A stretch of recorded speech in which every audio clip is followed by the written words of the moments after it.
when I first started, within my first week or two in the job, I got phone calls from a whole group of people.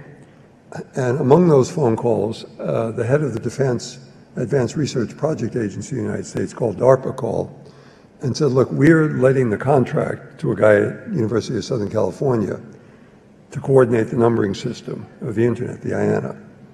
And we want out of it, you know, where there's lawsuits, there's everything. And the head of University of Southern California, the president of the university, called and said, we don't want any part of this anymore. We're being sued by 5 different groups. And in fact, when we looked at it, there were over 50 lawsuits working their way through courts all around the world challenging the way the internet handed out names and numbers. And the Commerce Department was then letting out the contract for domain names to a company called Network Solutions, which was later bought by VeriSign.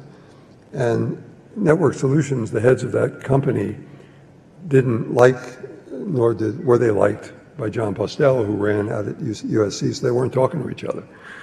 And then all these lawsuits were going on, and I got visited by a number of companies who said, look, we'd like to invest in the internet. We think there's real potential here, but there's just no predictable environment for it. And so at that point, we then formed a framework for global electronic commerce, a report. And within the course of about a year and a half, we negotiated a number of international treaties with the EU, Japan, Australia, and others to keep the internet free of tariffs and also to protect copyrights on the internet, and also to recognize digital signatures as being legal in all of the countries in a common format. And we also passed major pieces of legislation in the US Congress to allow for the internet to take off, the Internet Tax Freedom Act, so that we kept taxation off of internet commerce. We passed something that allowed for internet telephony not to be regulated by the Federal Communications Commission, so that internet telephony could grow up in a market-driven way.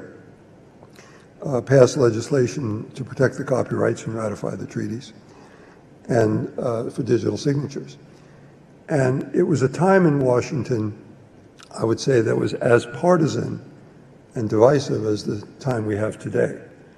In fact, there had been a government shutdown in a dispute between the White House and Congress, and the Republicans in Congress.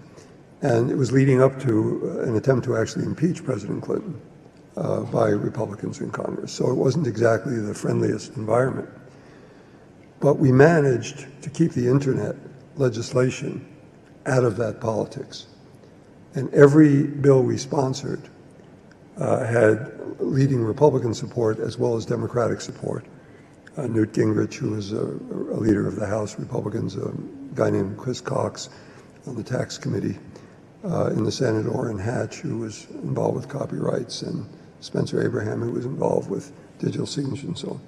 And every vote we had passed with 70 or 80 votes, and in the Senate out of 100, and 2/3 in the House.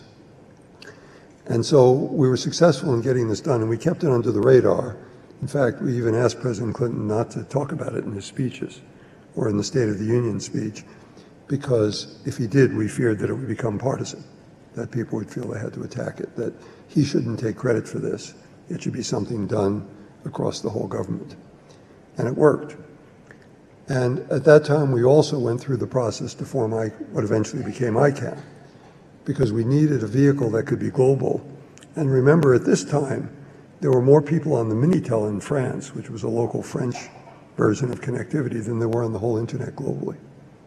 Okay, so the internet was still very small.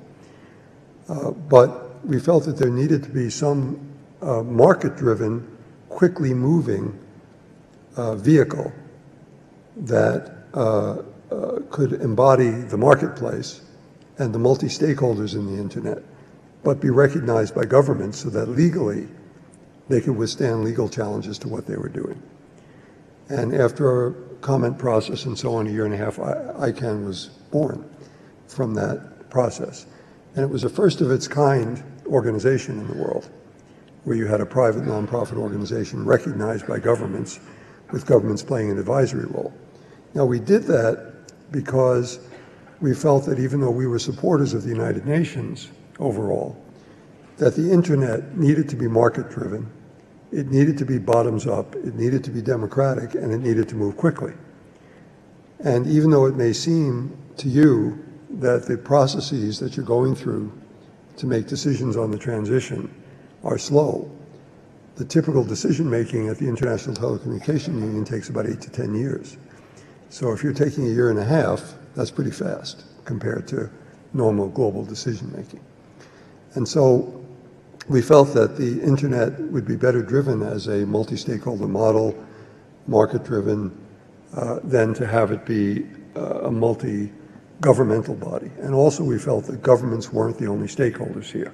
And so while governments were crucially important and should be at the table, they shouldn't be the only ones at the decision-making table. So that's how all this was born. And ICANN started. And if I look back, again, as somebody who then went out of it, because I felt that having been behind the creation of it, it would be wrong. It would be like a conflict of interest to try to stay involved. And so I pulled back and did other things with my life. But as I look back now on the history of it, and I started to become involved again in Singapore when this process first started, because we had originally recommended that eventually the US government should give up its stewardship and that the community as a whole should hold the ultimate accountability. That was a recommendation we made back in 1998, although we recognized it couldn't happen immediately. It would have to take time for ICANN to prove itself and become strong. Now, if you take a look just as somebody who's a layperson, look at what's happened to the internet, right? I mean, the numbers of users have gone up orders of magnitude, numbers of domain names, numbering, hundreds of languages, Wi-Fi, mobile devices, now we're getting to the Internet of Things. And remarkably, you never read something about the internet failing technically to accommodate all that unbelievable growth and all that diversity. You never read about it. Why? Because of the people that are attending this conference and the people that preceded them. The people that run the basic activities, the technical activities and technical coordination of the internet have been able to keep up with all these amazing changes that have occurred and all this amazing expansion, and the internet continues to run seamlessly. That's remarkable in the space of 20 years. And ICANN's existence, 16, 17 years. It's remarkable that that has happened. So let me just conclude what I wanted to say by saying I've observed this process now for the past 18 months or so. And I'm very optimistic now. As often with consensus-making processes, it's had its ups and downs and people yell at each other. The internet community is not known for shy people. And so, there's a lot of strongly held views, a lot of arguments, a lot of distrust. It's also not a community that lacks paranoia at times. And so there's a lot of back and forth, which has been healthy, I think.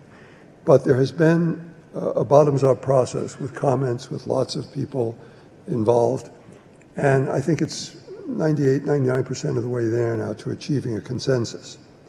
I think over the coming days, some people who have strongly felt positions, particularly on the accountability issues and so on, are going to have to be willing to modify those positions some.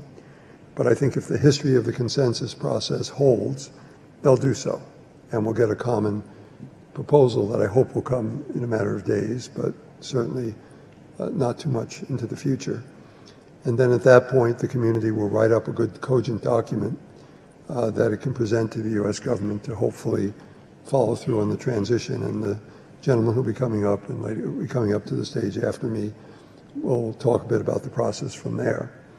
But I'm very hopeful that the consensus is just about there. I congratulate the committee chairs and others who've worked on this.